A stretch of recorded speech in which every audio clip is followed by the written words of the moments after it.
Imagine acordar em uma mansão que você acredita ter conquistado por mérito, cercado de luxo e poder, mas sentindo um vazio que nada parece preencher.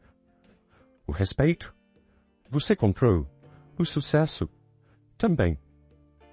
Mas o que acontece quando tudo aquilo que você construiu começa a ruir, e você percebe que o verdadeiro valor da vida não pode ser medido em cifras? Agora, coloque-se no lugar de Fernando, um homem que tinha o mundo aos seus pés, mas que, aos poucos, vê sua fortuna desaparecer, junto com sua família, amigos e dignidade. Ele acreditava que era invencível, mas o vício, o orgulho e a arrogância o levaram ao fundo do poço. Será que, ao perder tudo, ele encontrará o que realmente importa? Fernando observava a vista de sua mansão, situada em um dos bairros mais exclusivos de São Paulo, com uma satisfação silenciosa. O horizonte da cidade parecia brilhar em sua homenagem, um tributo ao homem que acreditava ter conquistado tudo com as próprias mãos. Sua casa, uma verdadeira fortaleza do luxo, tinha cada detalhe planejado com perfeição. Mármores importados, obras de arte raras e um jardim digno de revistas de arquitetura. Mas, por trás de toda essa grandiosidade, havia um homem temido e, no fundo, solitário. Seus funcionários o viam mais como um déspota do que como um chefe. Nunca satisfeito, murmuravam entre si, enquanto corriam pelos corredores para evitar qualquer erro que pudesse irritá-lo. Qualquer deslize era seguido por uma explosão de raiva. Isso está ridículo. Eu não estou pagando vocês para cometer erros. Fernando gritava, sua voz ecoando pelas paredes. Os olhares de medo no rosto de cada empregado eram uma prova de seu poder. Para ele, esse controle era o combustível que o mantinha no topo. Em casa, a atmosfera não era diferente. Sua esposa, Clara, tentava ao máximo agradá-lo, mas nada parecia ser suficiente. Ela já não tinha o brilho nos olhos que um dia o atraiu. Agora, estava cansada, exausta de viver à sombra de um homem que só se importava consigo mesmo. Os meninos querem te ver, Fernando. Eles sentem sua falta, disse ela uma noite, enquanto ele olhava fixamente para o celular. Eu estou trabalhando só, Clara. É por eles que faço isso. Eles vão entender quando forem mais velhos, respondeu ele, sem sequer levantar os olhos da tela. Seus 2 filhos, Pedro e Caio, cresceram sabendo que seu pai era o dono de um império, mas sem nunca realmente conhecê-lo. O olhar controlador de Fernando estava sempre sobre eles, mas nunca com carinho. Ele os via como futuros herdeiros de sua fortuna, não como crianças precisando de atenção. Mas havia algo que ninguém sabia sobre Fernando. Ele passava suas noites imerso em uma vida secreta. Quando todos iam dormir, ele se isolava em seu escritório, apagando as luzes e abrindo o laptop. Ali, no silêncio da madrugada, Fernando encontrava o que ele acreditava ser sua verdadeira adrenalina. Os jogos online eram um mundo sem regras, sem controle, e ele estava completamente viciado. Naquela noite, ele sentou-se em sua poltrona de couro, com uma bebida cara em uma das mãos e o olhar fixo na tela. O jogo do tigrinho piscava, chamando-o. A sensação de ganhar o preenchia por alguns instantes, mas logo se esvaía, deixando um buraco que ele precisava preencher com mais. É só mais uma rodada, ele sussurrou para si mesmo, como se fosse um mantra. A euforia momentânea de ganhar era logo substituída pela angústia de perder, mas ele não conseguia parar. Aquela era a única coisa que o fazia sentir algo verdadeiro. Enquanto Fernando jogava, lá fora, o mundo que ele acreditava controlar continuava a girar, mas ele mal percebia que, pouco a pouco, suas escolhas começavam a corroer as fundações de seu império. As manhãs em sua mansão já não tinham o mesmo brilho para Fernando. O homem que antes acordava cedo, pronto para dominar o mundo dos negócios, agora se arrastava da cama, com os olhos pesados das noites sem fim em frente ao computador. O jogo do tigrinho havia se tornado sua obsessão, mas ele se recusava a admitir que estava fora de controle. Clara já notava sua mudança, mas as tentativas de aproximação eram em vão. Fernando, você está diferente. Não dorme mais, não come direito. O que está acontecendo? Ela perguntava, sua voz suave, mas carregada de preocupação. Estou apenas ocupado com os negócios. Isso passa. Ele respondia de maneira ríspida, sem querer prolongar a conversa. Clara sabia que havia algo errado, mas já não tinha mais forças para confrontá-lo. Ele estava sempre distante, sempre com algo mais importante em mente. Nos negócios, a situação começou a piorar. Fernando, absorto em seu vício, começou a negligenciar compromissos cruciais. Reuniões eram remarcadas, ou, em alguns casos, simplesmente ignoradas. Seus sócios começaram a perceber a falta de foco.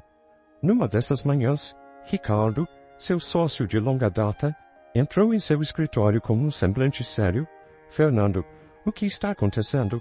Você não apareceu na reunião com os investidores ontem. Eles ficaram furiosos. Isso não é típico de você, disse Ricardo, tentando manter a calma, mas claramente preocupado. Estou lidando com algumas questões pessoais. Nada com o que se preocupar, Ricardo. Tudo está sob controle. Fernando respondeu, com o tom arrogante que sempre usava para afastar problemas. Mas Ricardo não parecia convencido. Não está sob controle, Fernando. Você está tomando decisões ruins, e isso está nos custando caro. Já perdemos 2 investidores importantes este mês.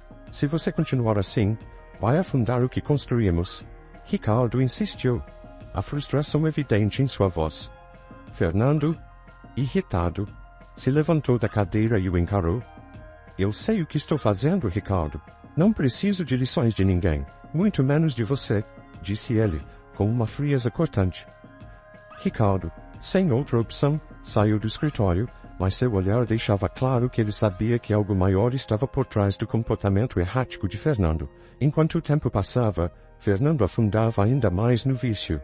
As apostas que ele fazia no jogo do Tigrinho tornaram-se cada vez mais altas, com a esperança de que uma vitória grande pudesse compensar todas as perdas, mas, como em todo jogo de azar, a sorte virou contra ele. As noites se alongavam e os números na tela não mentiam. Ele estava perdendo muito mais do que ganhando. Dentro de semanas, ele acumulou dívidas que antes seriam impensáveis. Para cobrir as perdas, Fernando começou a desviar dinheiro da empresa, acreditando que conseguiria recuperar tudo com um golpe de sorte.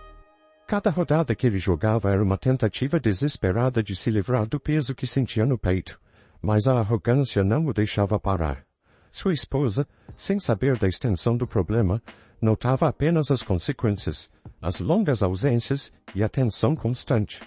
Uma noite, ao ver Fernando mais uma vez trancado no escritório, ela bateu à porta. Fernando, por favor, precisamos conversar, disse ela, tentando disfarçar a angústia na voz. Não agora, Clara. Estou ocupado. Ele respondeu, sem nem tirar os olhos da tela. Clara respirou fundo, tentando segurar as lágrimas que já começavam a surgir. Você está se afastando cada vez mais da gente. Está perdendo o que realmente importa, disse ela, com a voz embargada. Mas Fernando não ouviu. Não naquele momento. Ele ainda acreditava que tudo poderia ser resolvido com uma vitória grande no jogo. Mas naquela noite, como em tantas outras, ele perdeu. E com cada derrota, o abismo em que se encontrava ficava ainda mais profundo. Fernando ainda tentava manter as aparências, mas o desgaste era visível. As olheiras fundas, o semblante cansado e as respostas curtas deixavam claro que algo estava errado. Ele sabia que estava à beira de perder tudo, mas continuava apostando cegamente que, com um pouco mais de tempo, sua sorte mudaria. Ele só precisava de uma grande vitória, aquela que o tiraria do buraco e restauraria sua vida de luxos. Mas o que ele não percebia é que o império que ele havia construído estava desmoronando bem diante de seus olhos. No escritório, os credores já batiam à porta, exigindo pagamentos que Fernando não tinha como fazer. As ligações incessantes dos bancos e dos investidores eram ignoradas. Uma manhã, ao chegar à empresa, foi surpreendido por uma reunião inesperada. Todos os seus sócios estavam presentes, os rostos sérios. Fernando, precisamos conversar. Começou Ricardo, que se tornara a voz da razão entre os demais. As coisas chegaram a um ponto insustentável. Não podemos mais seguir assim. Estamos todos aqui porque decidimos encerrar nossa parceria. Fernando olhou em volta, incrédulo. O quê? Isso é ridículo. Eu sou o pilar dessa empresa, vocês não podem me afastar. Sua voz carregava a arrogância de sempre, mas havia algo a mais agora, uma pitada de desespero. Não é uma questão de escolhas, Fernando, respondeu Ricardo, tentando manter a calma. Você não esteve presente em meses. As decisões que tomou nos levaram a perder investidores importantes. Todos aqui já estamos lidando com as consequências dos seus erros. Fernando bufou, encarando cada um dos sócios. Isso é temporário, eu estou resolvendo questões pessoais. Quando as coisas se ajeitarem, vocês vão me agradecer. Não há mais tempo para esperar que você resolva suas questões pessoais. A empresa não pode se dar ao luxo de mais erros. Ricardo cortou, firme. Já formalizamos a dissolução da parceria. Fernando sentiu o chão desaparecer debaixo de seus pés. Ele tentou se segurar a sua arrogância, a ideia de que, de alguma forma, tudo ficaria bem, mas sabia, no fundo, que não havia mais volta. Todos aqueles que um dia o respeitaram agora o abandonavam. Ao voltar para casa naquela noite, ele encontrou Clara sentada no sofá, com uma expressão que já denunciava o que estava por vir. Ela tinha o olhar cansado, como alguém que carregava o peso de anos de silêncio e frustrações. Fernando, precisamos conversar, disse ela, sua voz firme, mas cheia de dor. Ele revirou os olhos, exausto e sem paciência. Agora não, Clara. Eu tive um dia horrível. Não, Fernando. Agora sim. Clara levantou-se caminhando até ele. Eu não aguento mais viver assim. O que aconteceu com você? Você nos afastou de tu, não tem mais tempo para mim, para os meninos, nem para sua própria vida. Eu estou tentando. Você não entende. Eu fiz tudo isso por nós. O dinheiro, a casa, tudo. Ele retrucou, mas sua voz já não carregava a mesma convicção. Você não fez nada por nós, Fernando. Você fez tudo por você mesmo. Clara respondeu, suas palavras cortantes como uma lâmina. Eu vou embora. Não posso continuar assim. Não quero que nossos filhos cresçam vendo você se destruir desse jeito. Fernando ficou em silêncio. Pela primeira vez, suas respostas prontas não saíam. Clara pegou as malas que já estavam prontas e, sem mais palavras, saiu pela porta, levando os filhos com ela. O som da porta batendo ecoou pela casa vazia. Fernando se deixou cair no sofá, sentindo um vazio tão grande quanto o silêncio que o cercava. Os amigos já haviam sumido há muito tempo. Agora, sem a esposa e os filhos, ele estava verdadeiramente sozinho. As contas acumulavam-se sobre a mesa, os cobradores não davam trégua, e a mansão, antes símbolo de seu sucesso, agora parecia uma prisão de memórias e dívidas que ele não conseguia mais sustentar. As noites se tornaram ainda mais longas. Fernando, sem a família e sem os negócios, continuava se enganando, dizendo a si mesmo que bastava mais um jogo, mais uma aposta, e ele poderia se reerguer. Mas no fundo, ele sabia que sua arrogância o havia levado ao abismo, e dessa vez não havia ninguém para impedir sua queda. Desesperado, Fernando passou as semanas seguintes tentando, sem sucesso, retomar o controle de sua vida. Os dias se misturavam às noites sem fim, enquanto ele vagava pelos corredores da mansão, agora vazia, o silêncio ecoava, e a ausência de sua esposa e filhos era um lembrete constante de seu fracasso. A arrogância que antes o cegava, agora parecia um fardo insuportável, mas mesmo assim, ele continuava resistindo em admitir a dimensão de sua ruína. As dívidas estavam se acumulando a um ritmo incontrolável. Fernando, antes acostumado a ignorar as ligações de credores, agora não tinha mais como evitá-las. Certa manhã, ao abrir a porta de casa, ele foi surpreendido por um oficial de justiça. Com um tom frio e profissional, o homem entregou-lhe o envelope. É uma notificação de penhora. O senhor tem um prazo para desocupar a residência. Caso contrário, as providências legais serão tomadas. Fernando sentiu o estômago revirar. Mas ainda assim, tentou manter a compostura. Isso é um mal-entendido. Em breve vou resolver tudo. O que você precisa é de tempo. Só mais um pouco de tempo. O oficial o olhou por um breve instante, balançou a cabeça e respondeu com um tom de voz indiferente. Senhor, o tempo está se esgotando. Recomendo que comece a se preparar. Sem mais palavras, virou as costas e foi embora. Fernando fechou a porta e, pela primeira vez em meses, sentiu o peso esmagador da realidade.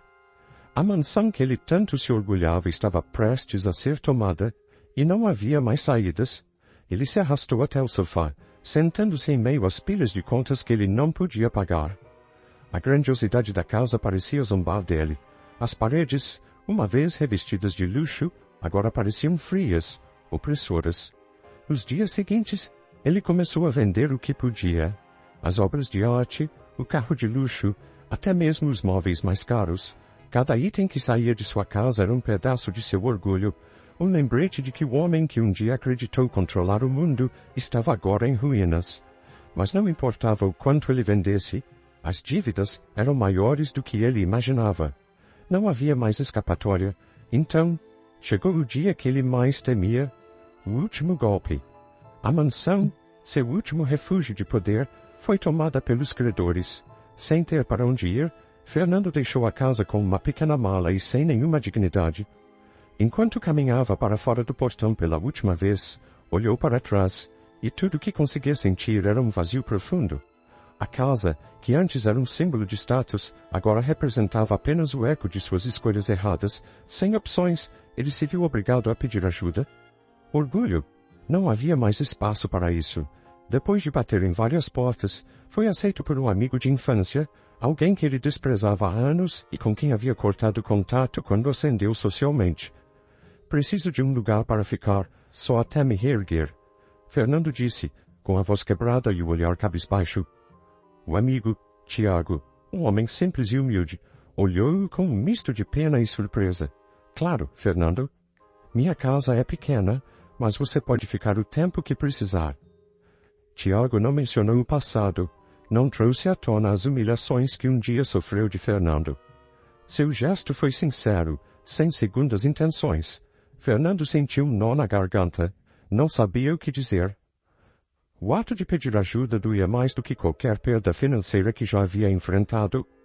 O homem que sempre se orgulhara de não dever nada a ninguém, agora se viu obrigado a depender de outros. Nos dias seguintes, a humilhação crescia. Dormindo em um pequeno quarto de uma casa simples, Fernando finalmente começou a perceber o quanto havia perdido. O que antes parecia ser sua maior força, o orgulho e o dinheiro, agora era o que o destruía. Em um certo dia, depois de mais uma noite sem dormir, ele olhou para o próprio reflexo no espelho e mal se reconheceu. O que aconteceu comigo? Murmurou, passando as mãos pelo rosto cansado. Não havia mais império, não havia mais fortuna. Pela primeira vez em anos, ele estava sozinho consigo mesmo, e o que encontrou não era nada além de um homem quebrado, consumido pela própria arrogância. Ali, diante do espelho, Fernando finalmente sentiu o peso de todas as escolhas que fez. O vazio que ele antes tentava preencher com dinheiro e poder, agora era inescapável. Não havia mais como fugir. Não havia mais desculpas. Seu orgulho havia desaparecido, deixando apenas o homem por trás da máscara. E foi naquele momento, em uma casa modesta e sem os luxos que ele um dia acreditara serem essenciais, que Fernando entendeu o quão profundo era o abismo em que havia caído. Fernando acordava todos os dias no pequeno quarto da casa de Tiago, tentando se acostumar à nova realidade. Não havia mais a cama de luxo com lençóis importados, nem o café da manhã servido por funcionários atenciosos. Agora, ele próprio precisava arrumar a cama, preparar o café e limpar o que sujava. No começo, isso tudo parecia um fardo insuportável. Ele se pegava olhando para as paredes modestas do quarto, lembrando da grandiosidade que um dia foi sua vida. No entanto, com o passar dos dias, algo começou a mudar dentro dele. A vida simples, ao contrário do que ele esperava, não era tão pesada. O que antes era visto como inferior, agora ganhava um novo significado. Ele começou a observar Tiago com mais atenção. O amigo, apesar de levar uma vida muito mais humilde, parecia feliz. Fernando via como Tiago tratava cada pessoa com respeito, como vivia com dignidade, mesmo sem todo o luxo que Fernando acreditava ser essencial, uma noite, enquanto eles jantavam juntos, Fernando não conseguiu mais segurar a curiosidade. Tiago, como você consegue viver assim, sem todo o conforto, sem as coisas que o dinheiro pode te dar? Perguntou, com uma sinceridade que não esperava sentir. Tiago olhou para Fernando sorrindo, enquanto cortava um pedaço de pão. Sabe, Fernando, eu nunca precisei de muito para ser feliz. Eu tenho minha família, meus amigos, meu trabalho, isso me basta. O que o dinheiro pode te dar além disso? Fernando ficou em silêncio por um momento, refletindo. Eu sempre achei que o dinheiro fosse tudo, que ele te daria respeito, felicidade, poder. Tiago balançou a cabeça, ainda sorrindo. O dinheiro compra algumas coisas, sim, mas não o que realmente importa. O respeito que você ganha pelo que faz, as amizades que cultiva, isso o dinheiro não compra. E, no fim, são essas coisas que fazem a diferença. Quando eu deito à noite, sei que tratei as pessoas com respeito, sei que minha vida tem valor. Isso é o que me faz feliz. Fernando se surpreendeu com a simplicidade e profundidade das palavras de Tiago. Ele nunca havia pensado nessas coisas dessa forma. No passado, julgava as pessoas pela quantidade de dinheiro que tinham, pelo carro que dirigiam, ou pela casa onde moravam. Agora, ele via que o valor de uma pessoa ia muito além disso. Conforme os dias passavam, Fernando começou a sair de casa e a interagir com as pessoas da vizinhança. Ele conheceu Dona Helena, uma senhora que morava na esquina, sempre sorridente e disposta a contar histórias de sua juventude. Conheceu também João, o padeiro, que se orgulhava de acordar antes do sol nascer, para garantir que todos tivessem pão fresco logo cedo. Essas pessoas, tão diferentes de seu antigo círculo social, mostraram a Fernando algo que ele nunca tinha experimentado de verdade: a humanidade em sua forma mais simples e pura. Não havia falsidade, não havia interesse. Eles o tratavam com respeito, não porque ele tinha dinheiro, mas porque ele era apenas Fernando. Pela primeira vez, ele começou a perceber que o valor de uma vida não estava nas coisas que você acumula, mas nas pessoas que você toca. Certa tarde, enquanto caminhava pela vizinhança, Fernando encontrou Tiago no quintal, consertando uma velha cerca de madeira. Precisa de ajuda? Perguntou, sem pensar muito. Tiago olhou surpreso, mas com um sorriso no rosto. Claro, toda ajuda é bem-vinda. Fernando pegou algumas ferramentas e, juntos, eles passaram a tarde trabalhando lado a lado. Não havia luxo, não havia poder. Apenas dois amigos consertando uma cerca e conversando sobre a vida. E, pela primeira vez em muito tempo, Fernando sentiu uma leveza que não sentia desde que era jovem, antes de todo o peso do sucesso e da arrogância cair sobre seus ombros. Depois de algumas horas, eles se sentaram na varanda, suados e cansados, mas satisfeitos com o trabalho feito. Fernando olhou para Tiago e percebeu que, apesar de tudo, ele ainda tinha algo que o dinheiro não havia destruído: a capacidade de se conectar genuinamente com as pessoas. E então, como foi trabalhar sem o glamour? Brincou Tiago, rindo. Fernando sorriu, algo raro nos últimos meses. Foi bom, na verdade. Melhor do que eu imaginava. Tiago bateu em seu ombro e respondeu, com o mesmo tom leve: é disso que eu estava falando. O valor das pequenas coisas, meu amigo. No fim, é tudo o que importa. Fernando assentiu, olhando para o horizonte, onde o sol começava a se pôr. Pela primeira vez em anos, ele sentia que estava começando a entender. O dinheiro, o poder, as mansões. Tudo isso havia sido uma ilusão que ele perseguira durante toda a sua vida. Agora, em uma casa simples, com pessoas de verdade ao seu redor, ele finalmente começava a descobrir o que verdadeiramente importava. O tempo passou, e aos poucos, Fernando foi redescobrindo a vida de uma maneira que jamais havia imaginado, longe dos holofotes, sem as pressões de seu antigo império, e sem o peso do orgulho que o consumia. Ele começou a entender o verdadeiro significado de trabalho, de respeito e, acima de tudo, de humildade. Cada dia era uma nova lição, e Fernando finalmente aprendia o valor do esforço genuíno, não para acumular riquezas, mas para construir algo significativo, por menor que fosse. Certa manhã, enquanto tomava café com Tiago, ele recebeu uma ligação inesperada. Do outro lado da linha, uma voz familiar o cumprimentou. Era Marcos, um ex-funcionário que Fernando havia tratado com frieza e desprezo no auge de sua arrogância. Fernando imediatamente se preparou para o pior, esperando que fosse um pedido de cobrança ou, quem sabe, uma crítica. Mas o que ouviu o surpreendeu. Fernando, fiquei sabendo da sua situação. Eu não queria me meter, mas você sempre foi um homem de negócios brilhante. Apesar de tudo, estou abrindo um novo empreendimento, algo pequeno e... Bem, acho que você poderia me ajudar. O que me diz? Por um momento, Fernando ficou sem palavras. Ele jamais esperaria ouvir uma oferta de ajuda de alguém que um dia desprezou. Respirou fundo e olhou para Tiago, que do outro lado da mesa observava-o com um sorriso discreto, como se já soubesse a resposta. Eu agradeço, Marcos. Muito. Fernando respondeu, ainda sem acreditar no que acabara de ouvir. Não sei se sou a melhor pessoa para isso agora. Minha vida mudou muito. Marcos riu suavemente do outro lado da linha. Acho que isso é o que te faz a pessoa certa de Fernando. Pense nisso, e me ligue se estiver interessado. A oferta é sincera. Fernando desligou o telefone e ficou em silêncio por alguns minutos, refletindo sobre a inesperada oportunidade. Tiago, percebendo a hesitação do amigo, se levantou e disse com um sorriso tranquilo. Parece que a vida te deu outra chance, né, Fernando? Ele olhou para Tiago, com uma mistura de surpresa e gratidão. É estranho.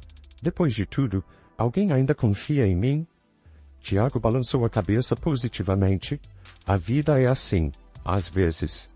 E você aprendeu o que precisava aprender. Talvez essa seja sua chance de recomeçar, mas de um jeito diferente. Fernando, pela primeira vez em muito tempo, sentiu um calor no peito, uma espécie de esperança que ele havia esquecido. Ele já não estava atrás de luxo ou poder. Ele só queria reconstruir sua vida, desta vez da maneira certa. Depois de uma breve pausa, ele se levantou, decidido. Vou aceitar, mas dessa vez não pelo dinheiro. Quero fazer as coisas direito. No dia seguinte, Fernando ligou para Marcos e aceitou a oferta. O novo empreendimento não tinha nada a ver com os grandes negócios que ele estava acostumado. Era uma pequena loja, voltada para soluções sustentáveis.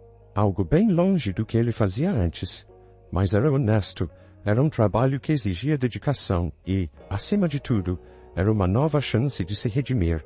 As primeiras semanas foram desafiadoras. Fernando precisou aprender a lidar com os clientes, com os fornecedores, a trabalhar em equipe sem se impor. Ele começou do zero, desta vez sem arrogância, disposto a ajudar, a ouvir, a ser uma pessoa melhor. Cada pequeno sucesso na loja era comemorado com humildade, e os fracassos eram encarados como lições, não como derrotas. Aos poucos, Fernando reconquistou algo que o dinheiro nunca lhe deu: o respeito genuíno das pessoas ao seu redor. Os funcionários da loja, que inicialmente o viam como apenas mais um ex-rico tentando recomeçar, logo perceberam que ele estava ali de verdade, para trabalhar duro como qualquer um. Com o tempo, eles começaram a confiar nele, não pela sua antiga fortuna, mas pela pessoa que ele estava se tornando. Certo dia, enquanto fechava a loja com Marcos, ele olhou para o amigo e disse: Sabe, nunca imaginei que começar de novo fosse tão diferente, mas é bom. Acho que nunca trabalhei de verdade antes. Marcos sorriu, dando um tapinha no ombro de Fernando. Todos merecem uma segunda chance, Fernando, e você soube aproveitá-la. Meses se passaram, e Fernando, agora longe do homem que um dia fora, sentia que finalmente estava em paz. Ele não vivia mais em uma mansão, não tinha mais carrões ou status, mas, pela primeira vez, sentia que estava no controle de sua própria vida. Ele reconstruía seu mundo, um passo de cada vez, com as pessoas certas ao seu lado, e finalmente, com o coração leve, um dia, enquanto caminhava pelas ruas da vizinhança onde havia passado os últimos meses, Fernando parou e olhou ao redor. As casas simples, o som das crianças brincando, os vizinhos conversando, tudo aquilo fazia sentido agora. Ele havia aprendido da maneira mais difícil que o valor da vida não estava no que se tinha, mas no que se era, e, pela primeira vez em anos, Fernando finalmente sabia quem ele era. Queridas amigas e amigos, muito obrigado por estarem comigo até aqui. Se gostaram, não se esqueçam de curtir e compartilhar. E claro, já tem mais vídeos esperando por vocês. Assistam o próximo, tenho certeza que vão adorar. Obrigado de coração. Que Deus os abençoe.